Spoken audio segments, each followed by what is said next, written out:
ఉత్తరాఖండ్లోని హరిద్వార్ వేదికగా ఒక జపాన్ సాధువుకు అరుదైన గౌరవం దక్కింది.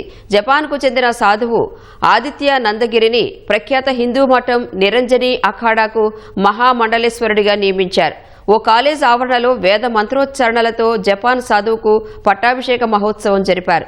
సంప్రదాయ పద్ధతిలో చెద్దర్ విధి నిర్వహించారు.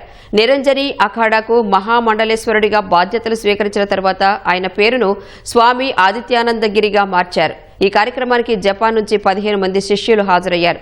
సనాతన ధర్మం పట్ల ఆకర్షితులై విదేశీయులు కూడా హిందూ ధర్మాన్ని స్వీకరిస్తున్నారని అఖిల భారతీయ అఖాడా పరిషత్ అధ్యక్షుడు శ్రీ మహత్ రవీంద్రపురి తెలిపారు. నెల రోజుల క్రితమే మరో జపాన్ జాతీయుడు హోషి తకాయి కూడా సన్యాసం స్వీకరించి బాల కుంభగిరి పేరుతో మహామండలేశ్వరుడయ్యారని చెప్పారు. వచ్చే ధర్మ సంసద్ సభను జపాన్లో నిర్వహించనున్నట్లు అఖాడా పరిషత్ ప్రకటించింది. ఈ మేరకు త్వరలోనే అఖాడా ప్రతినిధుల బృందం జపాన్ వెళ్లనుందని తెలిపింది.